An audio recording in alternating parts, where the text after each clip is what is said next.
করেন আর আম্মাকে একটা ভোট দিন, পরিবার পরিজন সবাইকে বলে দিন ইনশাআল্লাহ। আম্মাকে আম্মাকে, হ্যাঁ খালামণি একটা ভোট দিন, 12 তারিখ শুভ দিন, আম্মাকে ভোট দেন।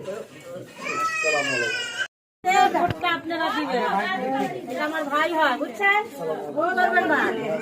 আমি আগে কিন্তু সুন্দর মারবা, মানে আমার দিকে তাকায় মারবা, তাড়াতাড়ি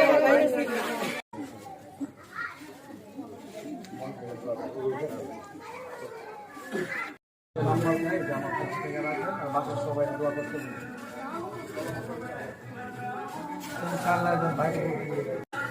খালামণি দোয়া করেন আর আমাকে একটা ভোট দিয়ে আম্মার চাই।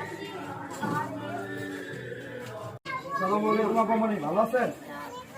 দোয়া করেন আম্মাকে একটা ভোট দিয়ে আর সবাইকে বললেন ইনশাআল্লাহ।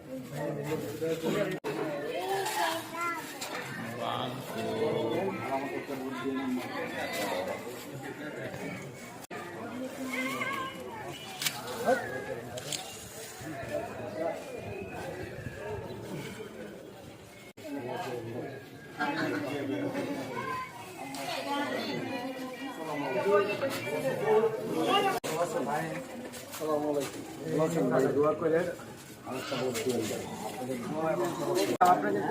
আপনি মনের ভিতরে দাগ কাটতেছে, ঠিক আছে? আপনি কিন্তু অন্য একটা কথা বলছিলেন, আমি চাই আমার পাশে থাকেন। আসসালামু আলাইকুম।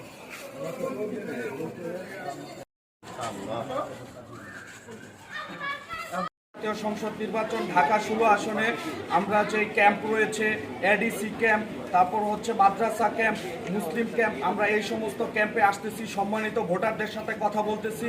ইনশাল্লাহ তারা 12ই ফেব্রুয়ারি ত্রয়োদশ জাতীয় সংসদ নির্বাচনে ঢাকা 16 আসনে আম্মার্কায় ভোট দিয়ে আমাকে বিপুল ভোটে বিজয়ী করবে, তারা আশ্বস্ত করছে।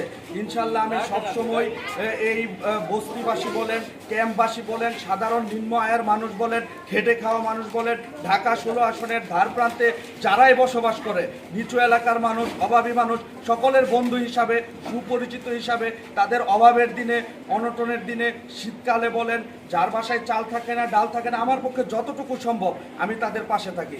ইনশাল্লাহ ভবিষ্যতেও আমি আমার এই অ্যাক্টিভিটি পরিচালিত রাখবো এবং তারা যদি ঢাকা 16 আসনে ত্রয়োদশ জাতীয় সংসদ নির্বাচন 12ই ফেব্রুয়ারি আম্মার্কায় ভোট দিয়ে আমাকে বিজয়ী করে সংসদে পাঠায়, তাহলে সর্বপ্রথম আমি ক্যাম্পবাসীকে নিয়ে তাদের প্রত্যেকটি ঘরের প্রত্যেকটি মানুষের অসুবিধা লাঘবের চেষ্টা করব। সালাম।